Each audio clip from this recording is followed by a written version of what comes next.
Okay, let me hit save. I'm just kind of filling the air so that I can get my confirmation that the audio and everything is working properly. Go back to record attendance. For today. Okay. Oh my goodness. Okay, there we go. All right, let's hop back here. Get done. I want to share the content. I want to share the screen. All right. So welcome, gentlemen. Let's see. So I think this is our second meeting since spring break, so we kind of done that already. We talked about midterm grades. So this will be the last section for chapter 3, and then we're moving into chapter 4. We have, we're almost done with the semester. I think we have like a month and a half left. Like once we move into like May 1st, that's the top of final exam week, right? So all of our material is available outside of exam 2 and the final, but everything is available. We get unlimited attempts at all assignments. There's only a 10% late penalty. And I just want to remind everyone there's a hard deadline for all assignments outside the final of May 1st. So that's like Sunday night going into Monday at midnight, Monday morning at the top of the week of final. So you want to do the best you can to get as many of your assignments in order as possible. I would make sure the order of priority, you want to prioritize your exams first, make sure those are in order. That's going to be the bulk of your grade, right? I think it's about 80% or so, give or take. When I calculated your midterm grade, I did it as if your exam grade was 80%, the homework was 10%, and the quizzes were 10%. That's about as close as I can get to the grading rationale on the syllabus at that moment in time, okay? So today, and as always, if you have questions, comments, or concerns, just feel free to unmute yourself to get my attention, and we can talk about it. And I'll check attendance again around 6:15. I know we tend to have people that trickle in, so I'll check attendance again around 6:15 to get the stragglers.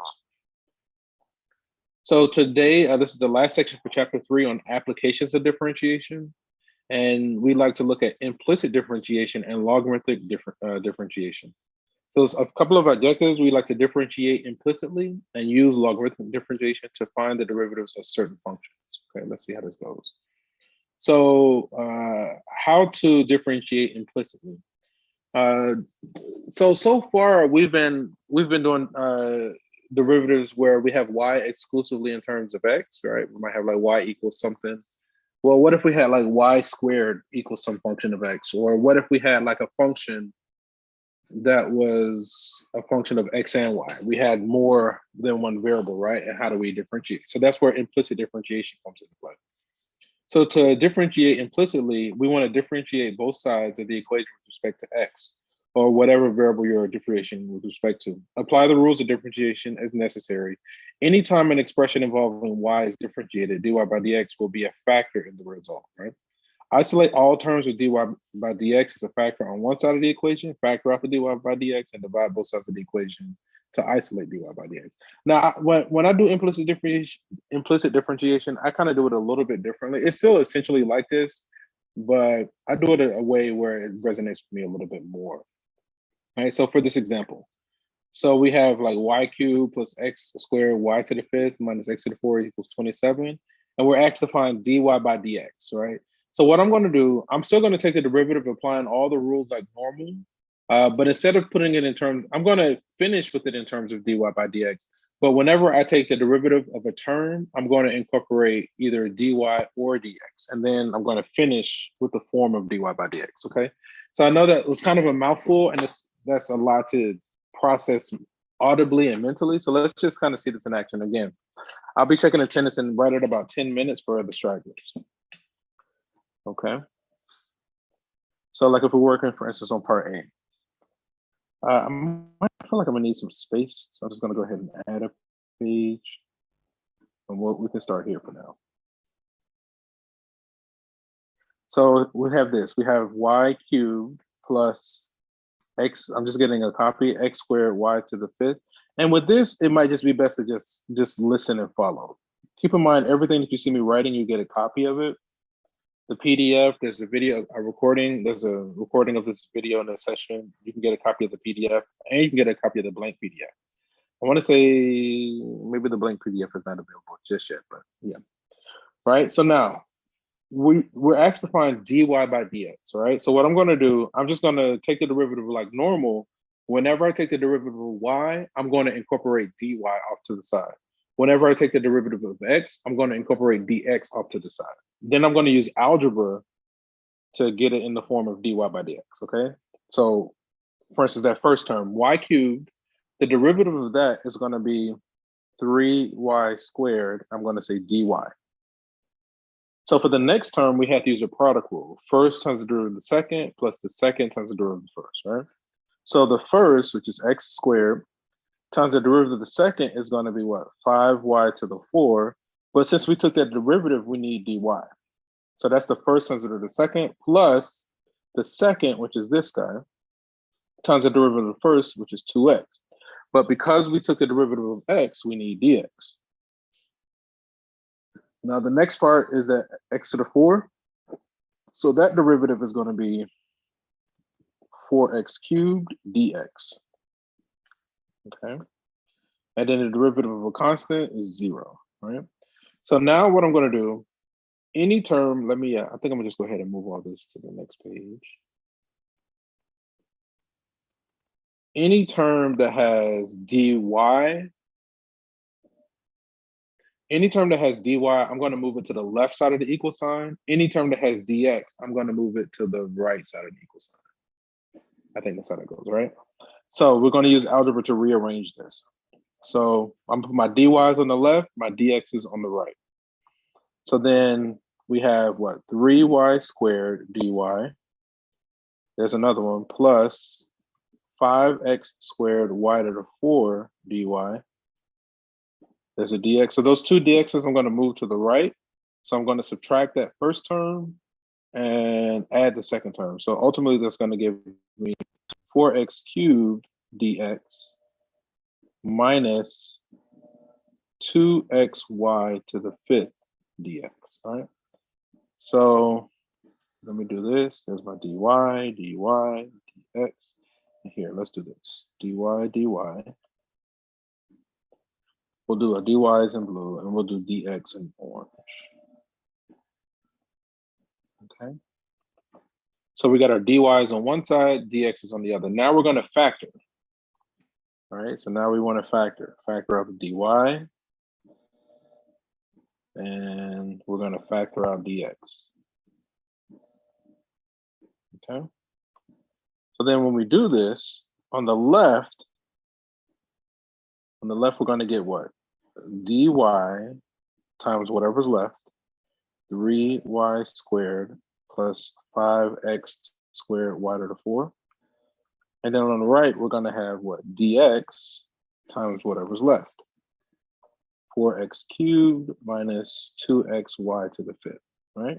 So now we just use algebra. We divide both sides by dx, divide both sides by that expression next to dy, and then that'll put it in the proper form of dy by dx. So if I divide both sides by dx, on the left, I'm going to get dy by dx, which is the desired form that we wanted. And then on the right, I'm basically saying both sides divided by that left part. So then we're going to have, on top, we're going to have 4x cubed minus 2xy to the 5th over 3y squared plus 5x squared y to the 4. And for me, that's the simplest way to do implicit differentiation. I think the book does it a little bit different. They kind of just focus on the y term. So whenever they take the derivative of y, they put dy by dx, right?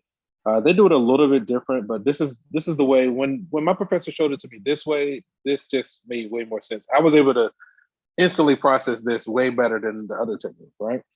I think sometimes it still has some shortcomings or shortfalls. I can't articulate those in this moment right now. I'm still watching the clock for another about 4 minutes before I check the attendance. I just want to give people a chance to get in there, so I'm not doing a whole bunch of back and forth. Let's see, how do we do, all right? So we got 4x cubed minus 2xy to the fifth. Okay, let's see, how do we do? Oh, that was just part A. Okay, let's go ahead and do part B first. And then find the slope of the tangent line to the curve at the point 0, 3, right? So the derivative gives us the slope. So then we just plug in this x and this y for part B. So when x is 0 and y is 3.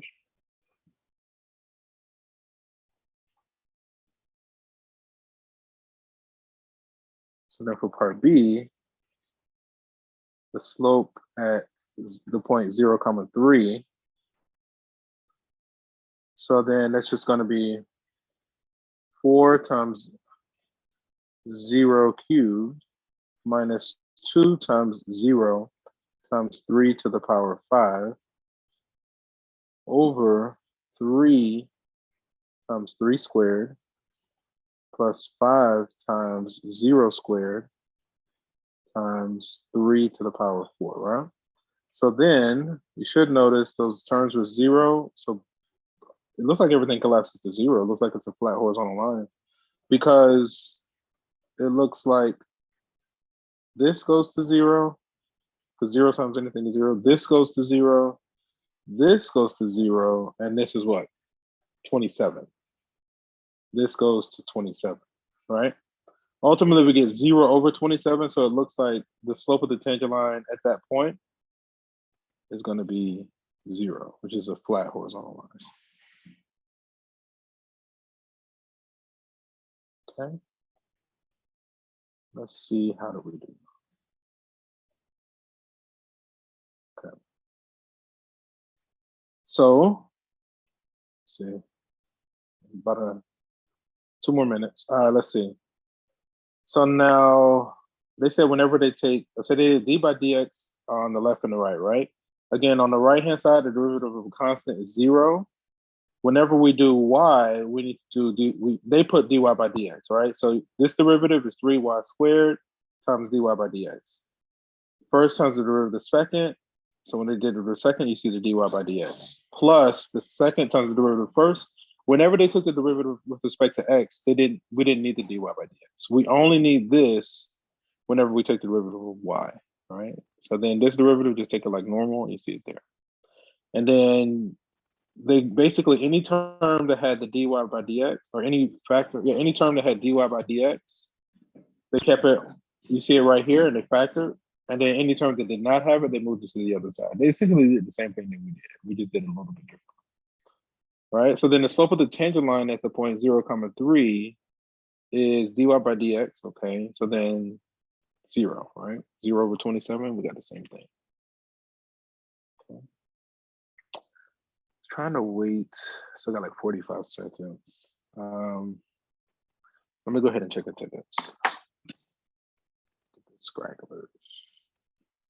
Scragglers. Yeah, we got some. Let me go like this. I'll go to edit. Thank you.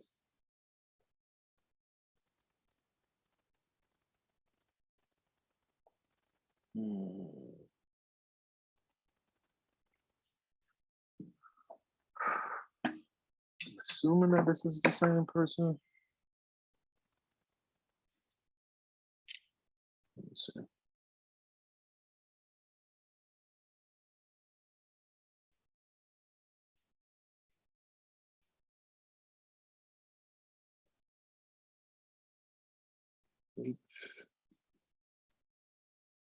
And this one.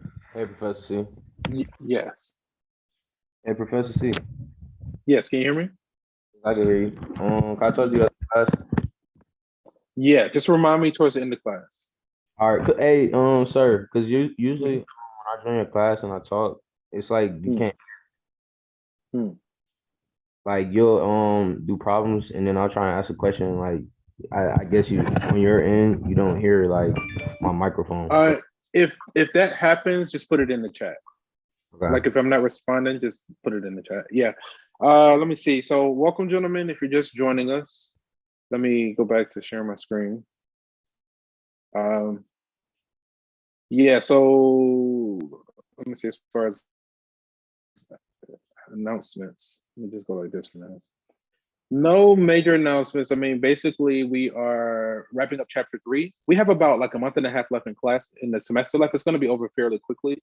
We're just pretty much going by the rhythm on the syllabus, the schedule on the syllabus. So we have exam 2 at some point. I know we got it coming up, but it's whatever's on the syllabus. I already programmed everything. So we just kind of meet to kind of answer questions and do the lecture. There was something else, but yeah.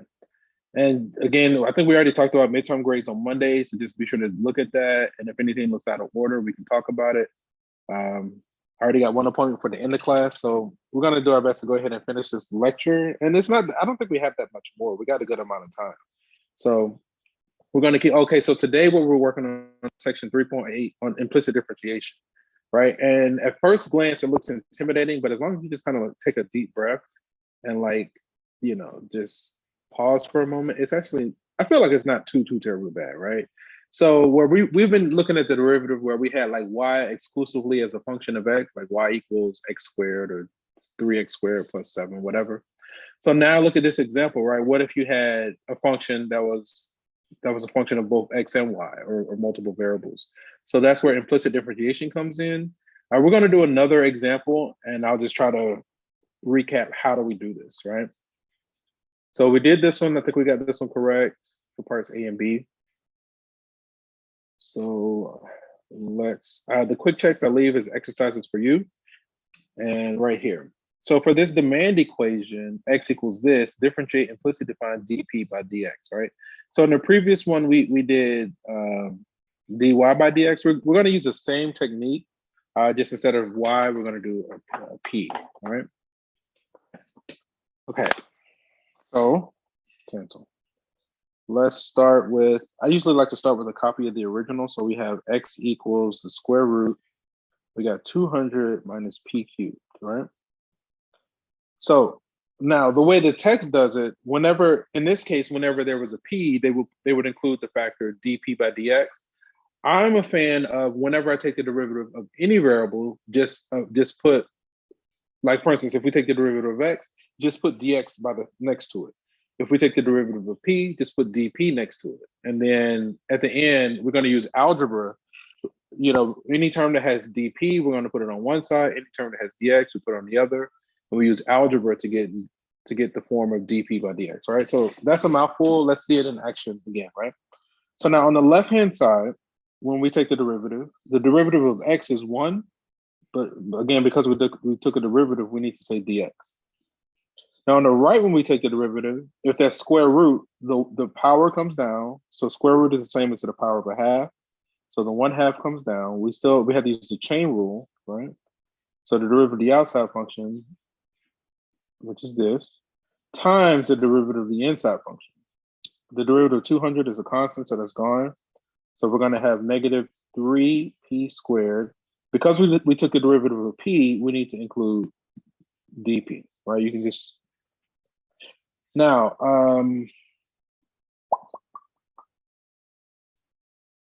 so we want to finish with dp over dx, so we need to divide both sides by dx, and then we need to essentially multiply by the reciprocal, all right? Let me just kind of rewrite this. So before we do our algebra, we got that negative exponent, so this is going to be the same as 2 times the square root of 200 minus p cubed. That's on bottom. And then on top, we have negative 3p squared, and the dp is still off to the side, and we still have dx over here. So I need to give myself some more space. And I think I'm gonna just go ahead and move this to the next page like I did the previous. Okay. So now if we want to finish with dp by dx, we divide both sides by dx, and we can basically just multiply by the reciprocal of this fraction, right? Dividing by a fraction is the same as multiplying by the reciprocal. So then long story short, I had, did a little bit of flipping around. dp by dx ends up being, we just flip that guy. So it's going to be 2 times the square root of 200 minus p cubed over, we got 3p squared, and this whole thing is negative. Okay. I don't think anything simplifies or cancels. Can I just paste? Awesome. Okay, so we used algebra to get to the final step. Again, if anything is not clear, you just have to stop me and get my attention. Let's see, how do we do? We got -2. Okay, let's see. So for the demand equation, differentiate implicitly. Okay, so again, d by dx is just the one. We put dx, but we'll get to the same thing. But again, for them, whenever they took the derivative of p, you see the dp here, dp by dx. So when they did the chain rule, again, derivative of x was just one. The d by dx of the other part, the 1/2 came down. You see it here. You see the -1/2 times the derivative of the inside function, and then they do theirs this way, right? Because whenever they take the derivative of p, they included dp by dx.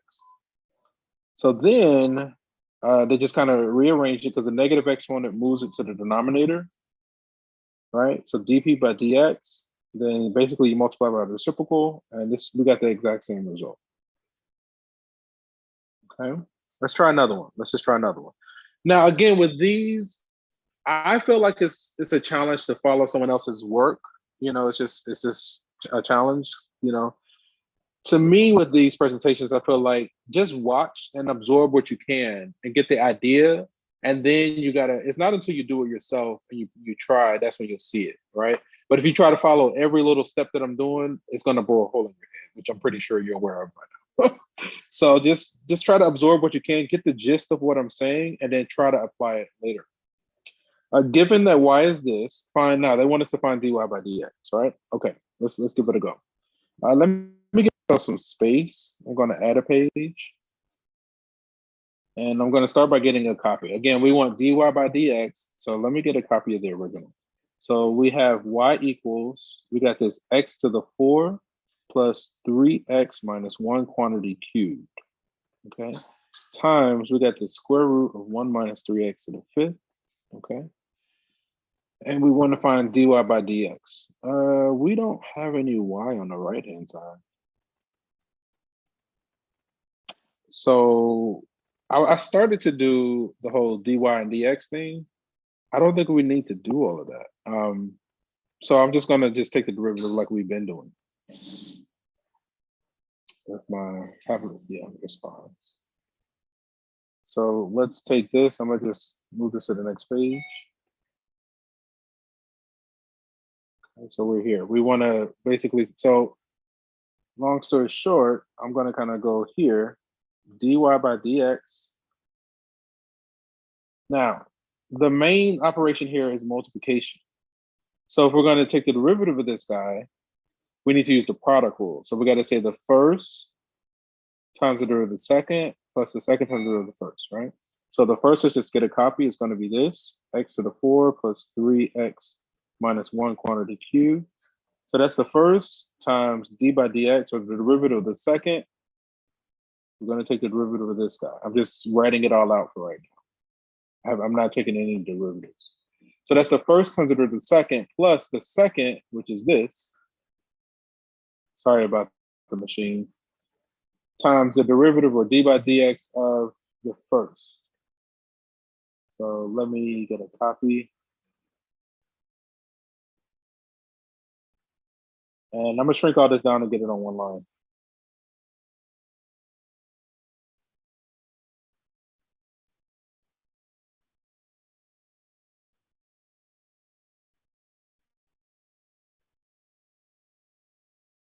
Okay. And then I'm just gonna move this over to just align up my equal signs. Okay. So now we need to go back and actually find those derivatives. So then this ends up being, let's see, we got x to the 4 plus 3x minus 1 quantity cubed. So the derivative of that first part, square root, that's a half, so the 1/2 comes down. We got to use the chain rule, 1 minus 3x to the 5th to the power of a negative 1/2. And then we need to say times the derivative of the inside function. So that's going to be negative 15x to the 4, okay?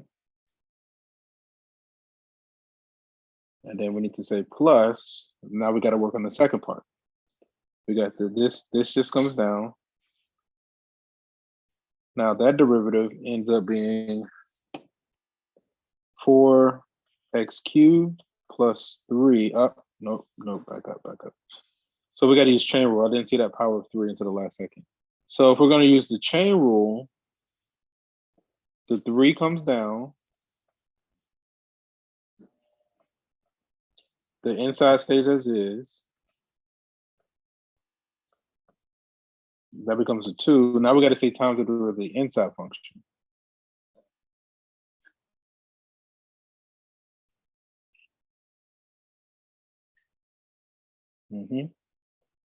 So that's going to be what? 4x cubed plus 3.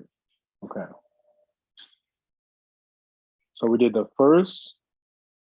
You see the first here and here. Times the derivative of the second. The derivative of the second is all of this. Plus the second, you see it here. Times the derivative of the first. The 3 came down. All of this is there. This is all the derivative of the first. Let me get this on one line.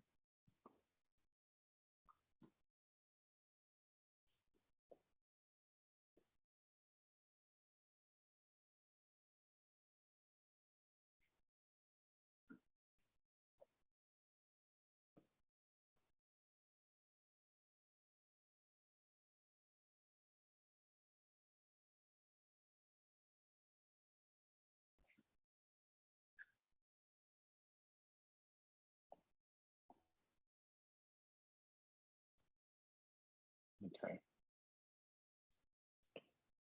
Okay. Do we have any like terms that we can factor out?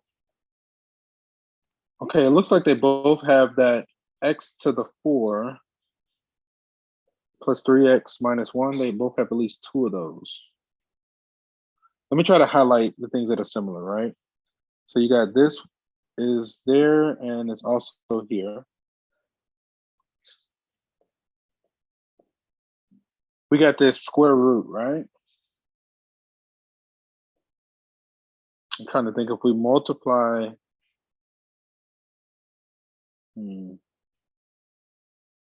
It's just that one is on top and one is on bottom. Okay, let's just factor out the thing that we identified.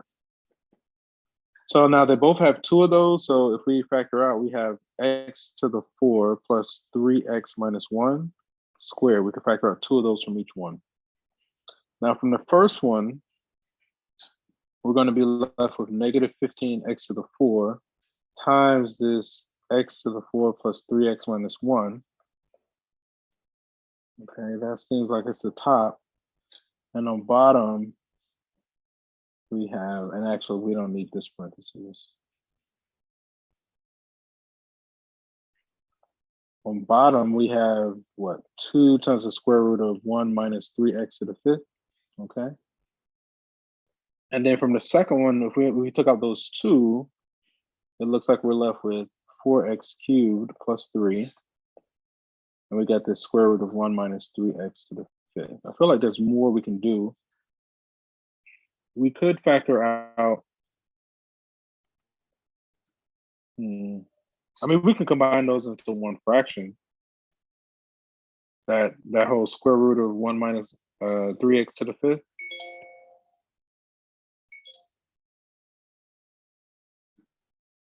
I mean, we could do that. I don't know if that's going to help us or not. Because that's gonna get rid of that. That's gonna, I mean, yeah, let's go ahead and do it. So what I'm thinking is like a common denominator, right? On the right-hand side. So if we multiply by 1 in the form of the square root of 1 minus 3x, all right? Let me just do that because I feel like I'm hoping that it'll simplify it. If I focus on that guy, that's a lot to expand that. Let me stop here. We'll go further if we need to, right? Let me just kind of stop here for now. Because I don't think they really want us to go into all those nuances. I'm just trying to see if I get anything to cancel. We could go a little bit further. I'm going to kind of go with this and compare it to theirs. All right, so let's see. Given this, find using, take the log on both sides. I forgot. Yeah. Let's see. So if you take the log on both sides, right, that makes it so much easier. Let's see what happens. I totally forgot about that. Using logarithmic differentiation, start by taking the natural log on both sides. So the log of this, and when we take the log of this guy on the right, that splits it apart, right? So then we get the log of the first one plus the log of the second one. So then you can bring the power down. Then this derivative is going to be basically dx over the original, right? So 4x to the third plus 3 over this original. This one gets simplified as well too. So then when we take the derivative right here, 4x to the third over the original, and then you get this over this. Okay, we're almost there. I think we can get there. No, because see, there's a y right here. Okay, yeah, because they're gonna have to go back to the original. So next we solve for dy by dx, you get that there. You have to multiply that back. Man, that's a doozy, right? So then you have to multiply the original back in there. And I want to say we were almost there. I'm gonna leave both. Let's see, x to the 4 plus 3x. Let me go back to mine really quickly because I think we can eventually get there, but we kind of missed the point. Because there's that one. If we multiply by the 1, we'll get the common denominator. If we multiply by like root 1 minus 3x over 5 over root 1 minus 3x minus 5. Let me see, that'll combine, that'll come together. Yeah. I just totally forgot about that technique of taking the log on both sides. All right.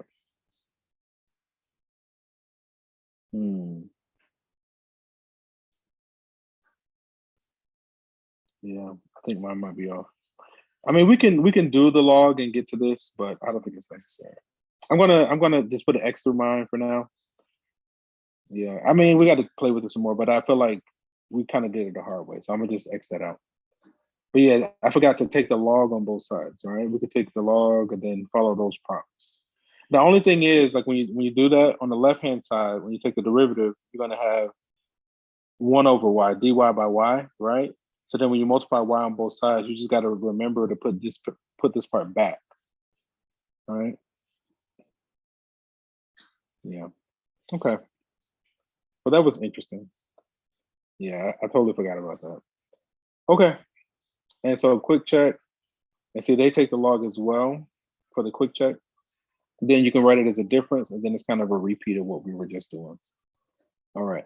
Let me kind of let that be. So let's try this one. Let me check Zoom really quickly. We got a chat. Wants to be let in. Okay, let me get the student. Yeah. Like, and if you guys want to work through the details the way the text did it, I think we could do that. Let me get the student. I just forgot about that technique of taking the log on both sides. So record attendance, calculus. Did I let him in? I hope not. Okay. Today.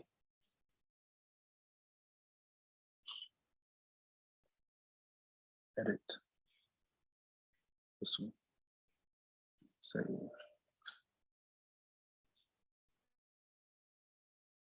Okay. I'm gonna let him in. Let's just try another one. Screen. Sorry. Right. All right, let's see what's going on here. So it says find the absolute minimum. Okay, so I think this is another one where we need to take the log on both sides, right? So we have this y equals x to the power of x, right? So let's do the same thing, because I have a vague recollection of this one. So if we start with y equals x to the power of x, if we want to find the absolute minimum, we need to find dy by dx and then set it to 0, and then we can find it, right? So it's something like this. Again, let's take the log on both sides. I just forgot. I was like, why is this so nasty? Supposed to take the log, but that's how you learn. Like you get in there, you get stuck, and then when it gets revealed, you're like, oh, let's not make that mistake again. Natural log of y, natural log of this, right? And that allows us to bring the power out. Okay. So then on the left, we're going to have the natural log of y. On the right, we're going to have x times the natural log of x. So then now if we want to find dy by dx on the left, so what is that? That's going to be dy by y, dy by y. On the right, we got to use the product rule. So that's going to be the first times the derivative of the second is going to be dx by x, okay? First times the derivative of the second plus the second, which is this, the derivative of the first is 1 times dx, or this dx, right? So then,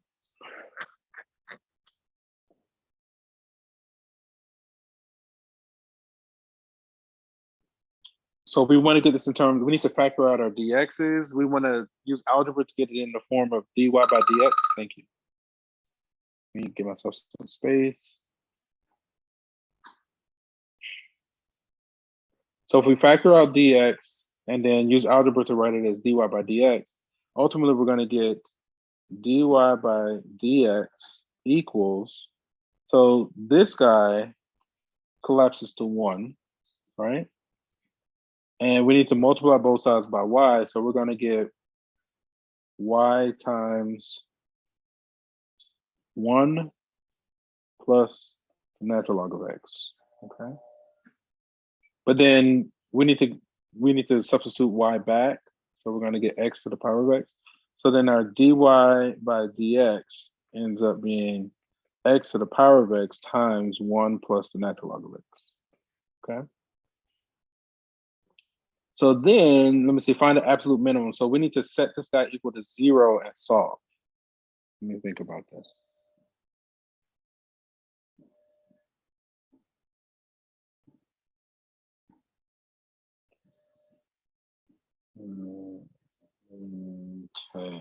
Okay.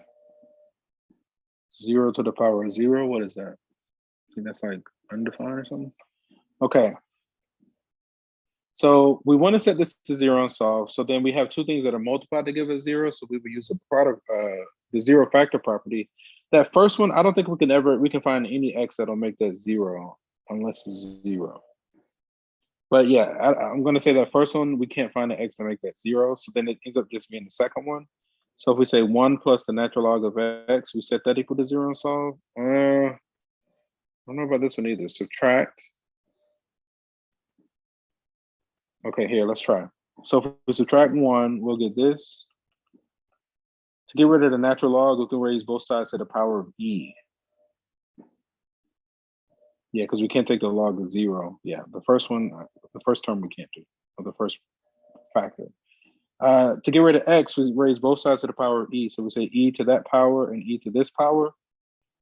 So then on the left, we get x equals e to the power of -1. All right. Okay, I think that might be what we were looking for. Oh, so we get this result, right? So this is our critical value. We need to confirm that this is like a minimum or a maximum. So we could look at the second derivative, right? We got the first derivative. Let's see if we can find, since we got one critical value, let's go ahead and find the second derivative. Okay. So then that would be what? The second derivative of y with respect to x. Okay. So product rule again. Yeah, product rule again. So let's do the first times the derivative of the second. Derivative of natural log is what? Dx by x. So I'm just going to do 1 over x there. Let me think about it.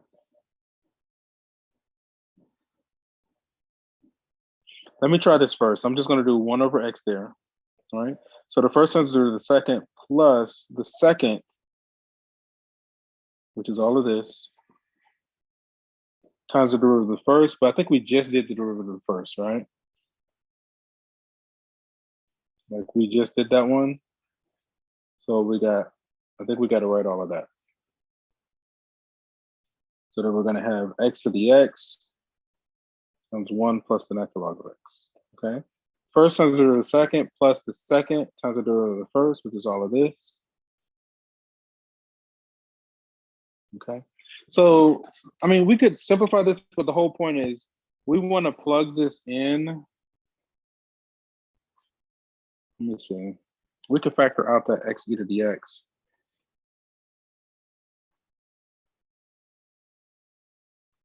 Okay.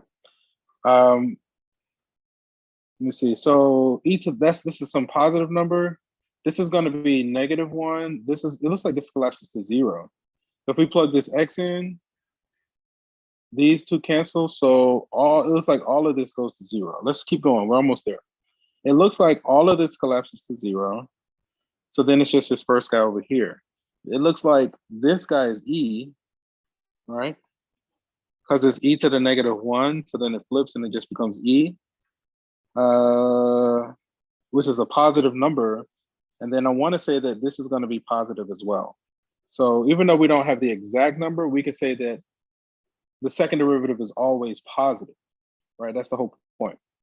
So then if the second derivative is positive, oh, it's concave what? Up? Yes, that's exactly what we want. Ooh, okay. All right, yeah. So the second derivative is always positive. That means our graph is concave up at this x value. So that means we have a minimum. This is a minimum value. So then find the absolute minimum. So then we just take this x and we need to plug it in. I think that we might need to use the calculator. 0 to infinity. So we just need to find the corresponding y. All right, we can put that in the calculator. Okay, but that's what we got. All right, we got that this was a minimum. We verified it. We just need to find the corresponding y.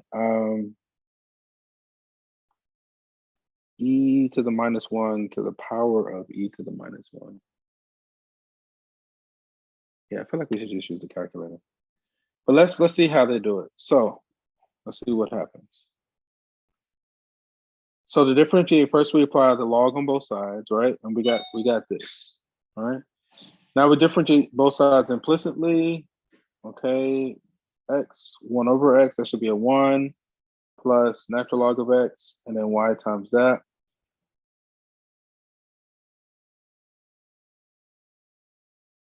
Let me see.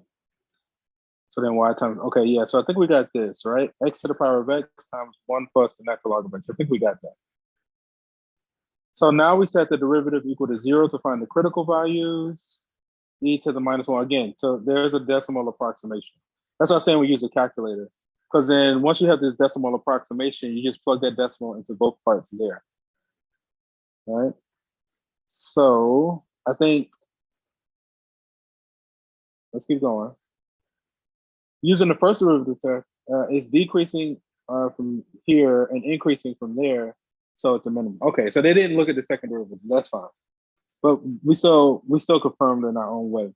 Furthermore, this is the only critical point on this interval, and by the maximum principle 2, it must therefore be an absolute minimum. Therefore, f of e to the -1 is this is the absolute minimum of f over this interval, right? So let's just make sure we can get that number.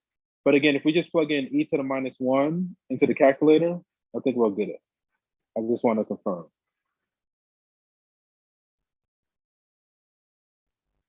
That's it. Let's go this one. Let's just confirm that we get that same number. So we kind of did a little bit different, a little bit, you know, like this. E to the -1. I think we got time to kind of go through some homework questions. So we're going to say e to the -1 to the power of, because again, e to the -1 is just some number. That's not 0. E to the -1, all right? And we should get that 0.692, right? You see it there. That's why I kept saying, I think you just use the calculator to finish that. Once we had the x value, we confirmed that it was a minimum, then we get this. Okay. That was an adventure. So section summary, if variables x and y are related to one another by an equation, but neither variable is isolated on one side of the equation, we say that x and y have an implicit relationship. So to find dy by dx without solving such an equation exclusively for y or explicitly for y, we use implicit differentiation. And again, the way that we did it initially, whenever we took a derivative of a variable, we put, like if we take the derivative of y, we put dy. We take the derivative of x, we put dx. When we had p and we took the derivative of p, we put dp. And then we used algebra. Once we did all our derivatives like normal, then we used algebra to rearrange the factors until we got to dy by dx or something like that. Whenever we implicitly differentiate y with respect to x, the factor dy by dx will appear as a result of the chain rule, right? Logarithmic differentiation can be used to differentiate certain functions. To do this with a function y equals f of x, the natural log is taken on both sides. This function can then be differentiated implicitly to find dy by dx, right? They got me on the first one. I just forgot about it, but you know, it's okay. We got it, and we recovered. Okay. So we still got a good amount of time, at least like just shy of 30 minutes. So we're going to take like at least 20 minutes. Let's go through as many homework questions as we can, right? I know that was a little bit tough. I still feel like it's not as bad as it seems. It's just like if you come across something that looks kind of nasty, try taking the log on both sides and seeing if that helps, right? I want to close all the tabs. I think we're good there. I usually save it. I don't usually navigate away from that without saving. It looks good. Okay, I'm not going to worry about that. Close the tabs. Let's try to work some examples, some homework questions.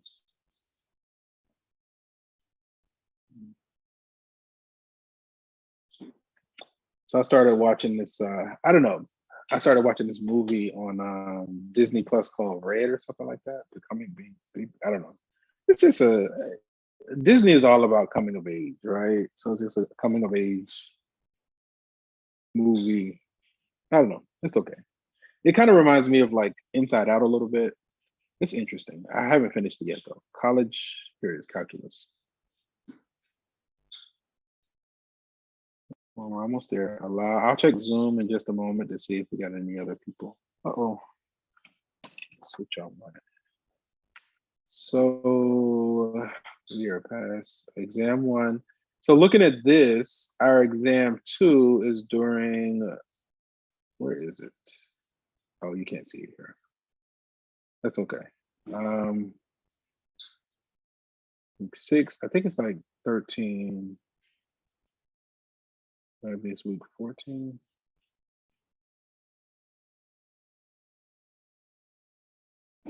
Now I want to see when is that exam. Manage.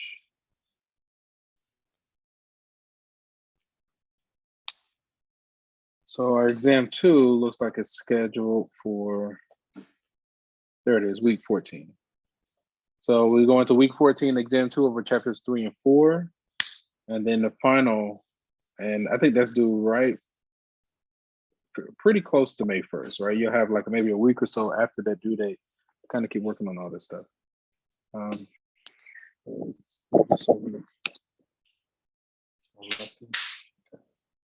So, so where we are, we're working on 3.8 implicit differentiation, right? Okay, right here. And we'll start with question 1. We just got to make sure it comes from 3.8. Let me check Zoom really quickly to check on you guys if I get chat. Yeah. Oh man, you guys are already ahead of me. Yeah. The force is strong with this. All right. Okay, let's augmented review. 1.7, 3.3, 3.5. Come on. We want to get to 3.8. All right. So this is the first one that comes from section 3.8, right? Okay, differentiate implicitly. Unless you guys want to work a different one, just let me know. But this is like the first one that this is from 3.8 in this section, right? So let's get a copy of this. Can we zoom in some? Can we do one on a 3 point? Oh, it's 3.8, right? Okay. Yeah. Let's get a copy. We're gonna hop back over notability. Yeah, that's what we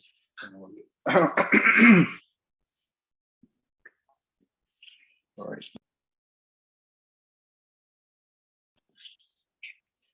And so this homework session will be just be a part of the notes for today, the full lecture. That's what ended up happening on last class. When we finished the lecture, we just went on and used the remaining time to go through as many homework questions as we could. Okay. So differentiate implicitly. So in other words, they want us to find dy by dx, right? Go like this. So again, the way the book does it, whenever they differentiate y, they just put dy by dx to the side of it. I'm more of a fan, whenever I take the derivative of any variable, I put d, whatever that variable is, next to it. And then I use algebra to get it in the proper form at the end, right? So with this, let me just start by getting a copy. I know we got the copy there, but come on. We got this 5xy plus 9 equals 0, right? So now if we take the, okay. Give me just a moment. I'm gonna move all this stuff down.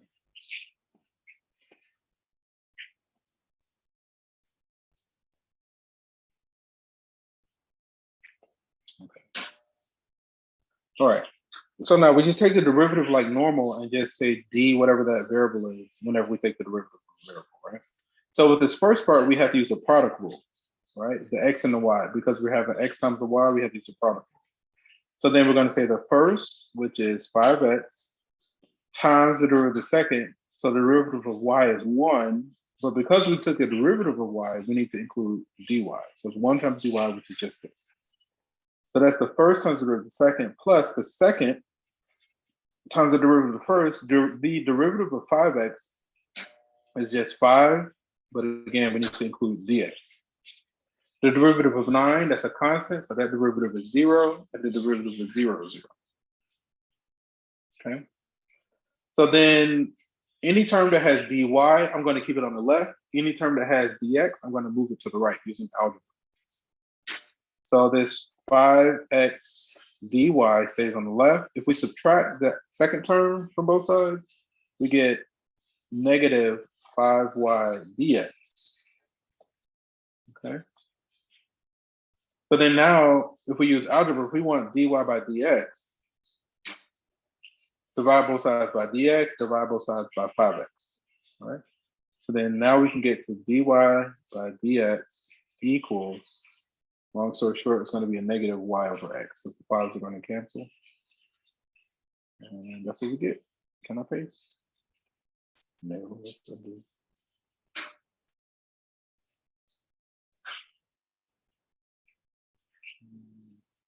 Let's copy. Now we got negative y over x, right? So we're going to hop back. Good job. We got a negative y over x right here. Negative y over x. Okay, let's try another one. Okay. Ooh, we got y to the 9 equals x to the 4. Let's just get a copy. Oh, good. All right. No, it wasn't.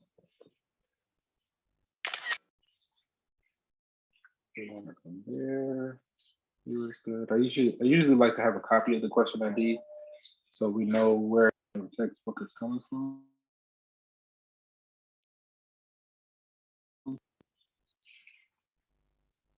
I'm always trying to catch that image before it goes away. And I have to like go searching for it. Okay. So I usually like to start y to the 9 equals x to the 4, just have a copy. Take the derivative like normal, right? So the derivative of y to the 9 is going to be 9y to the 8. But because it's a derivative variable, we need to include dy. Take the derivative like normal, 4x cubed, but now we need to include dx. Use algebra to get it in the proper form. Dy by dx equals 4x cubed over 9y to the power of 8. That's kind of, I mean, that's how I learned it. How to do implicit differentiation. And to me, that I just prefer doing it that way. It's just easier for me to see it. But now that I've been doing it for some time, I feel kind of comfortable going the other way as well. but this is just my preferred. 4x to the third over 9y to the 8. We're doing this thing again. Let's see, 4x to the power of 3. See if it works. Okay, over, I think it was 9y to the power of 8. Looks good. I think that was it.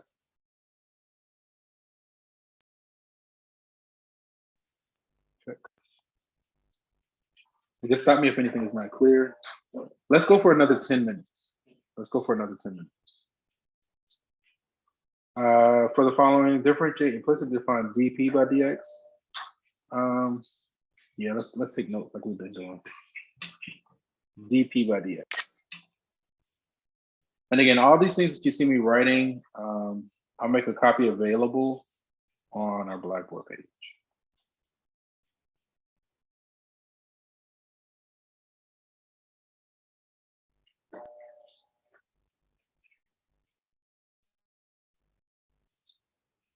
Okay. All right. So for the following demand function, differentiate, right? So I usually like to start with the copy. X times p to the power of 4 equals 6. So then take the derivative like normal. So the first, we had to use the product rule, which is going to be the first times the derivative of the second is going to be 4pq dp plus the second times the derivative of the first, which is 1 dx, equals the derivative of a constant is 0, right? If we want dp by dx, any term that has dp, we're going to keep it on the left. Any term that has dx, we're going to move it to the right. So we're going to get this 4x pq dp equals negative p to the 4 dx. Use algebra.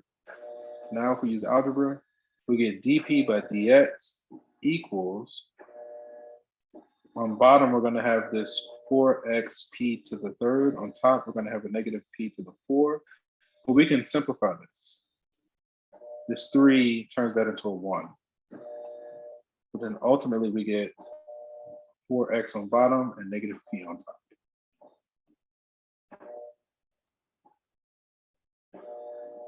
Okay. Negative p over 4x. Okay.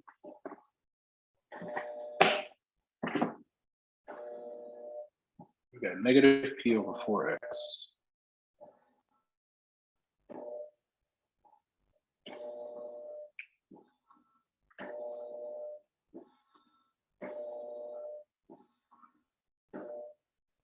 All right, let's do another one.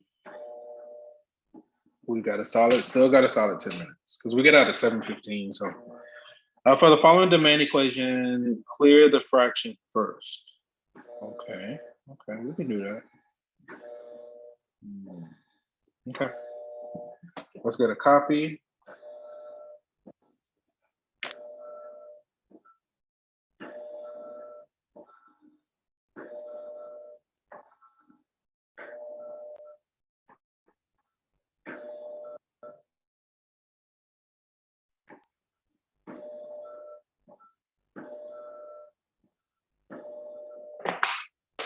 All right. Thank you for the notification. Okay.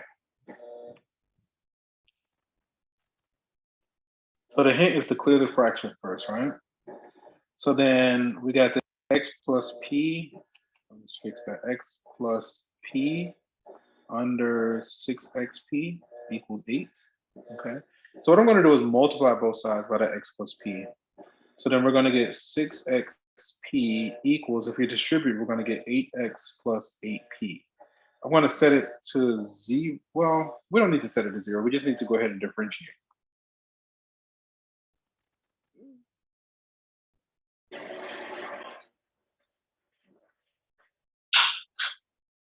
So if we go ahead and take the derivative, on the left, we got to use the product rule. So it's going to be the first, which is 6x, times the derivative of the second, which is going to give us dp, plus the second, which is this, times the derivative of the first is going to be 6 dx. And then on the right-hand side, the derivative of 8x is going to be 8dx plus 8dp. Now, if we want dp by dx, any term that has dp, we're going to move it to the left. Any term that has dx, we're going to move it to the right. Okay. So 6x dp, if I subtract that 8, it's going to be minus 8 dp equals, let me kind of line up my equal signs. I always seem to get a little bit off with this. Okay. And it's going to be over. So we got the dp's on the left. We're subtracting the dx. So then we're going to have 8dx minus 6p dx. Okay, hopefully I haven't made any mistakes. Now we can factor out the dp and dx. So on the left, we're going to have 6x minus 8 dp. And on the right, we're going to have 8 minus 6x dx. Now you just use algebra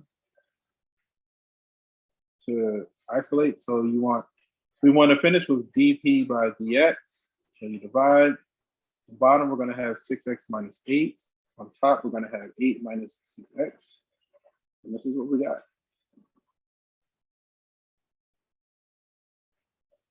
Okay. So then let's hop back over to Pearson and submit this result and see how do we do. We got 8 minus 6x over, wait a minute. No, we can factor out a -1, right? If we factor out a -1, they cancel and the final result is just -1, right? Yeah, if we factor, so it looks like this result is -1, provided we didn't make any mistakes.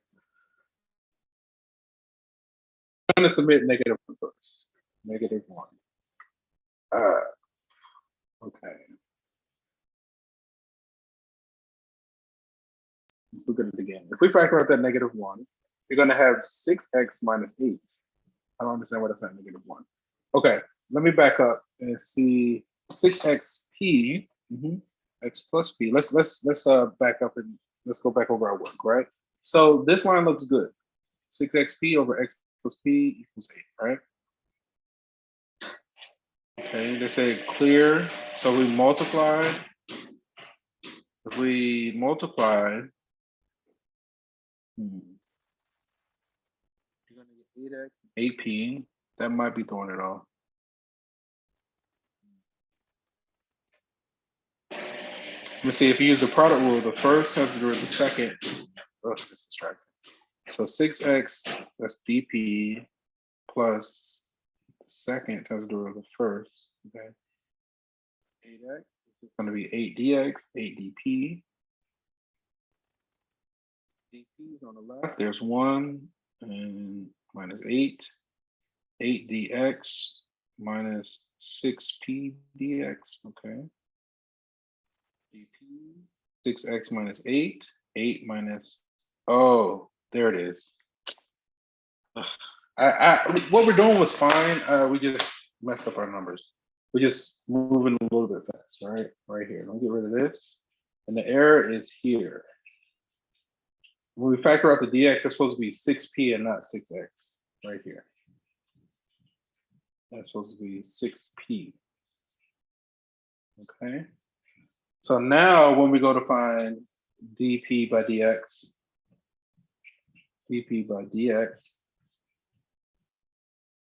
on bottom, we have this 6x minus 8. On top, we have 8 minus 6p. Okay. Let's try this one. Oh, good job. 8 minus 6p over 6x minus 8. 8 minus 6p.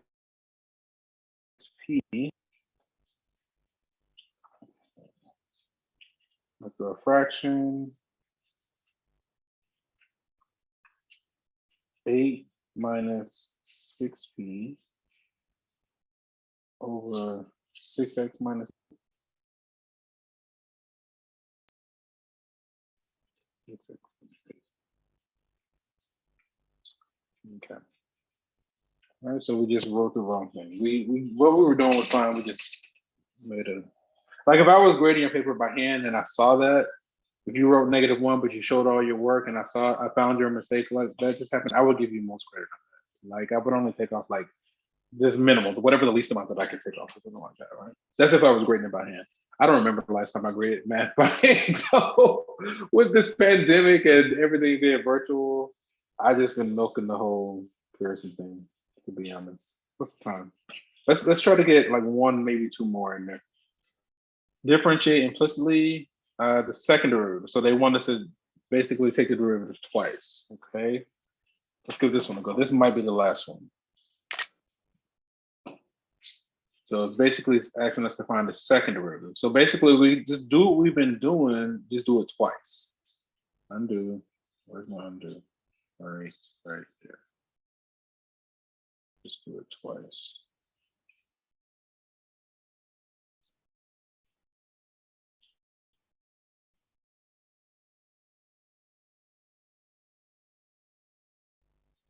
Twice.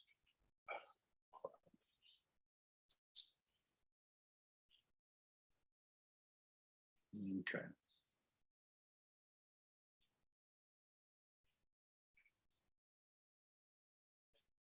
All right. This is going to be the last one.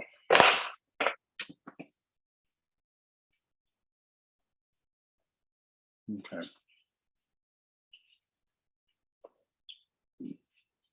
Let me just get a copy. So we got our 2y squared minus xy plus x squared equals 2, right?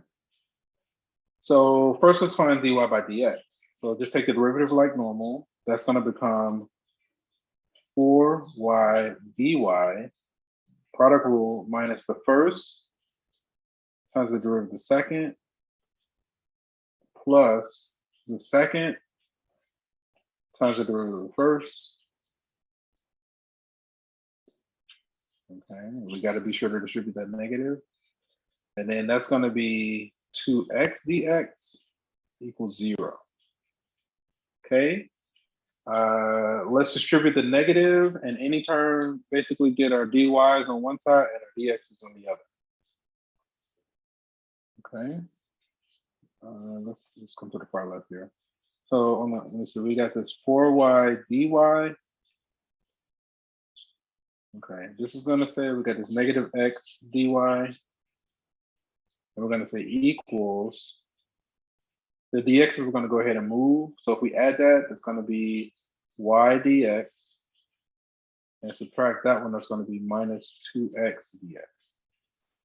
Then we factor out our dy's and dx's. Told you I always get kind of thrown for some reason. I think it's because one line, like, you know, so much longer than the others. So it's kind of hard to line up your equal signs here. Okay, anyway. So we factor dy, so then we're going to have 4y minus x dy equals, factor out the dx, y minus 2x dx. Okay. So then we get, so the first derivative is dy by dx. Thank you. And then we're wrapping up. Divide, we get 4y minus x under y minus 2x, right? That's just the first derivative. So now,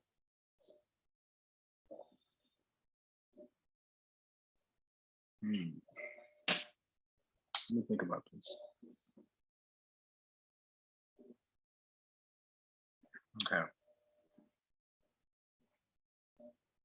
What if we did it from there? What if we did it from there?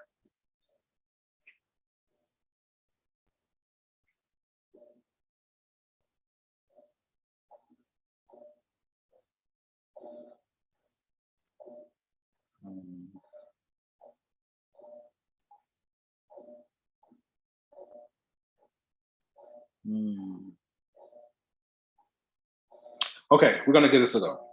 Okay, so let me think one more time.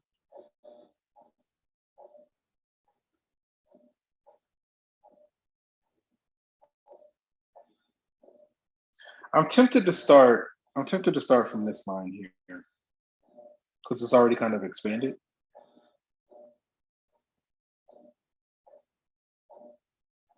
And I know we need to take the derivative like normal.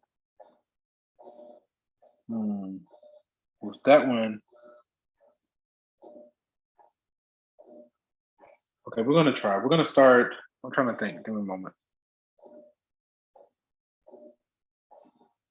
Because if I start there, I think I'm gonna start at the purple star. I keep trying to start at the last line.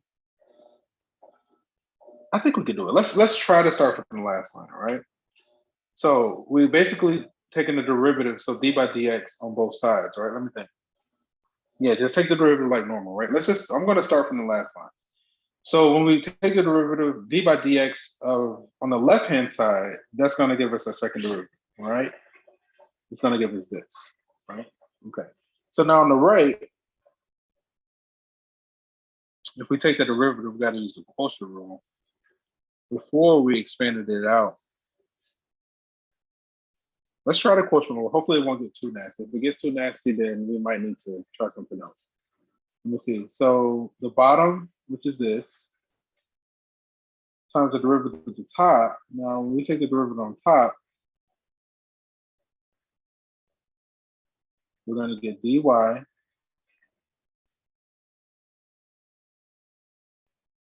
minus 2 dx. Okay, this is okay. Let's keep going. So the bottom times the derivative at the top minus the top times the derivative at the bottom 4 dy minus dx. And then all over the bottom squared. Yeah, this was nasty. Because we still need our dy by dx. All right, let me think about it. You got a dy dx. It seems like you'd have to expand this out.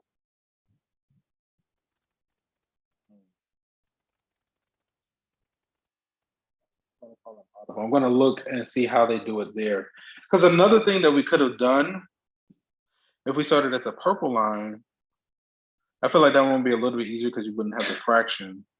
You still would have the product rule like several times. Let's I just want to glance and see how the text does this one. There's some nuances there. I'm going to go to view and oh shoot, I don't have that one for the second derivative. Okay, let me look at the textbook because I know we're out of time. I don't even know if I can open up this textbook. I'm trying to get you guys out again. Yeah, it must have been downloading something. Okay. Let me try. Okay, so let me put a pause in that step and let me try the purple line. So let me just I'm gonna put a pause. Because I mean there's more, like we can expand it all the way out. Because I'm looking for a dy by dx term. But let me just pause right here. Let me just pause. And I want to try starting from here. And then if I don't get it like in the next 5 minutes, then I'll just chalk this one. I'd have to like look up for this one. Okay, so now say we take the derivative here. And say we still do our usual rules. Let me see. Okay, so now, yeah, let's take the derivative here. So then if we say the first, because we're gonna use the product rule, the first is gonna be this. So d by dx of that is gonna be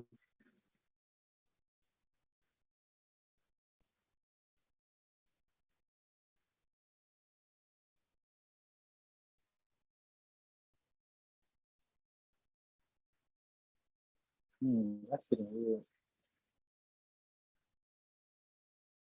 Yeah, I might have to look this one up.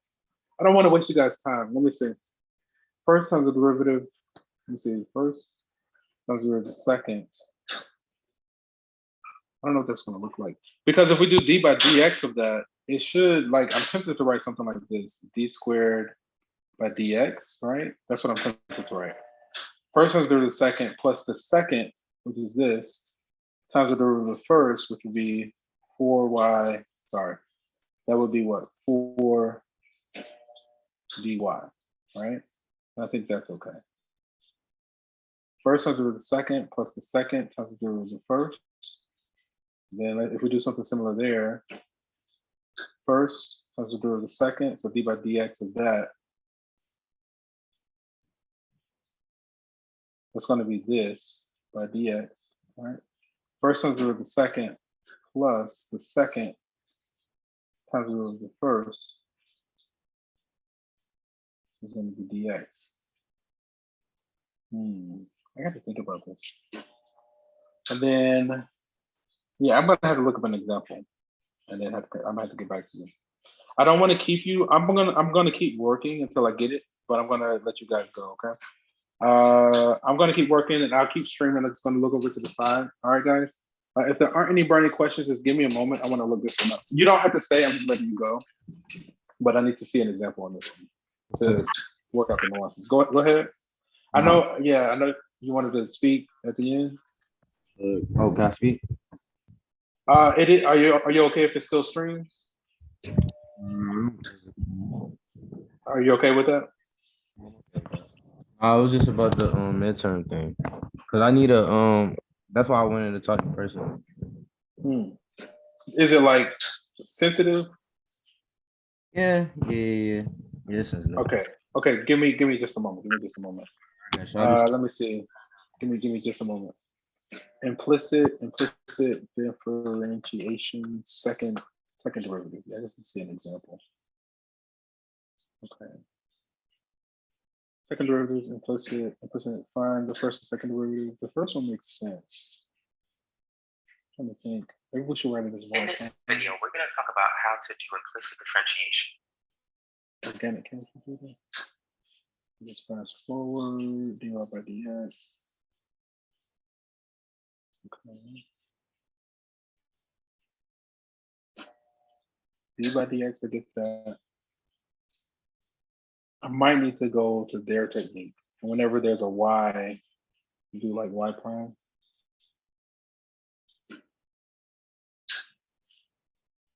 D by dx is fine. Dy by dx is all good. So 2y, just fast forward. Product rule there. I did it.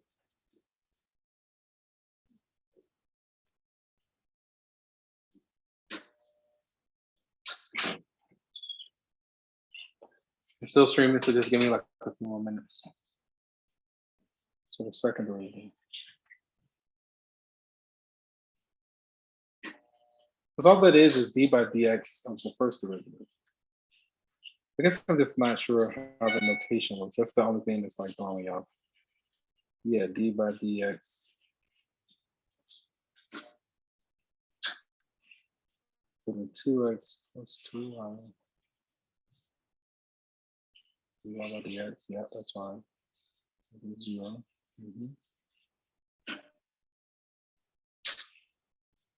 Oh, okay. Keep going.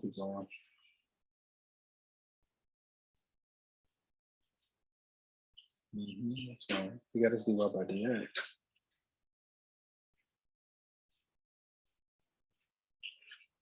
That's fine. Negative x over y. Okay. Now you want to take the derivative of that, right?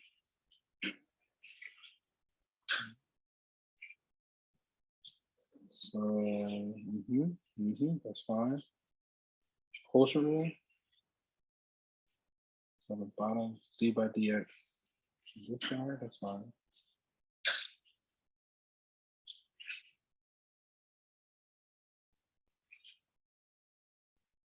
Oh, he did use substitution. Oh no, he's just running the formula. He is using use substitution. Okay.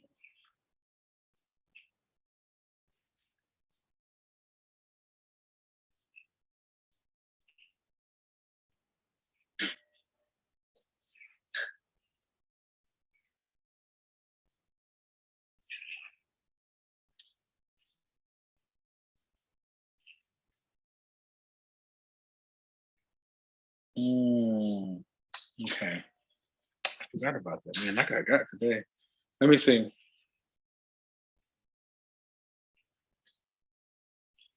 d by dx of that, and he just did the u substitution. Oh, go back.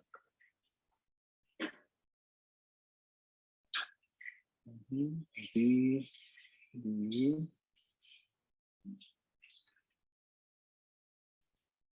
So he let his u be negative x and his v be y. Okay. So once we had dy by dx, then he used u substitution. Okay. Let me give me just a moment because I'm trying to finish this out on the screen. That's the only reason I wanted to finish this if we can. Let's back up here, right? I think it's here. So I'm going to start with this line here. If I don't get it now, then I'll let it go. So I'm going to start at this guy. Copy. And let me paste. Okay.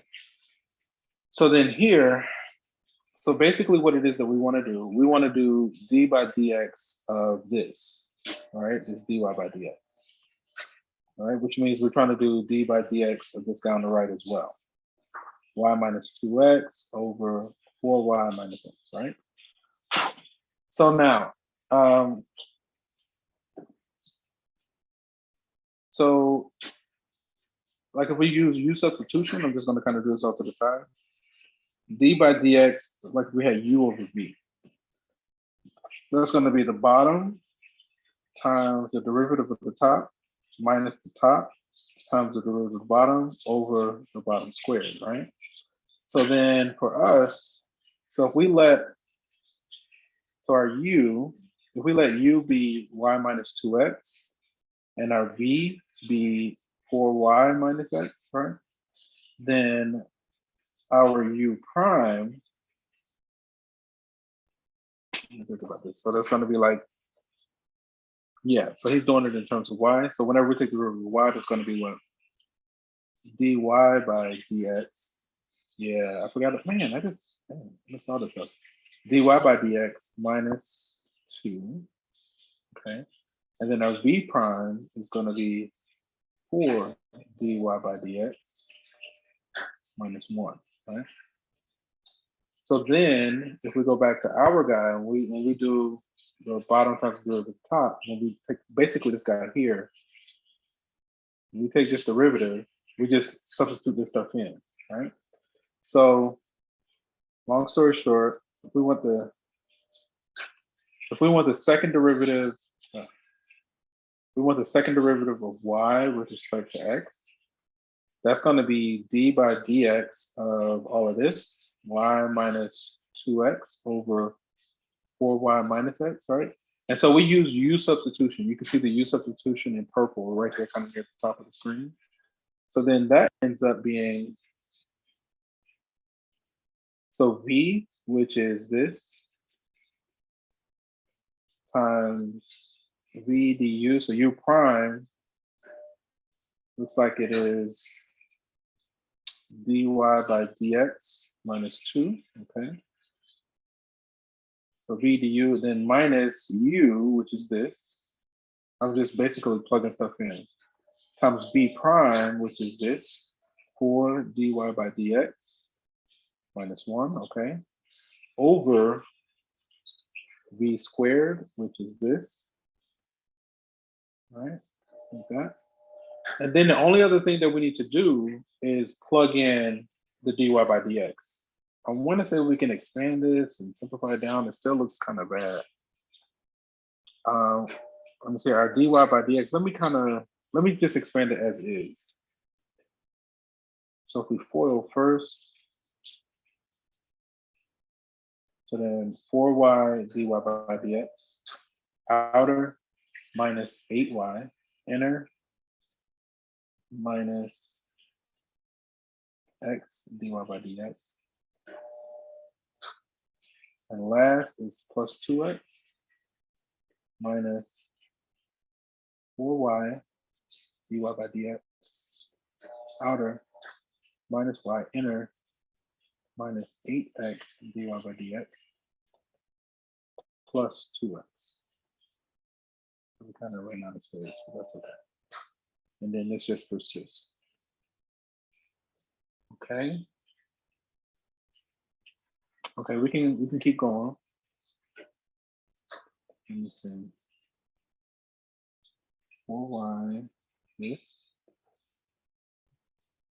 I need to like group these and rearrange it. So I'm going to group my my terms that have my dy by dx. I'm going to put those together. There's still something that I'm missing. That goes with that. Those go together. If you group them, you can split them. I mean, it seems like it's not clean enough though. It's the only thing.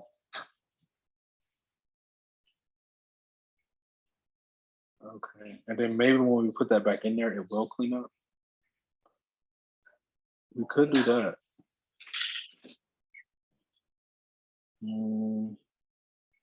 Oh, so you're getting cleaner. Ugh, okay, I'm gonna have to stop and think about this for a second. Okay, I'm gonna stop the stream. Yeah, there's something I'm missing there. I gotta work to get an example or two of that one. Let me stop the stream and then we can answer the question. All right.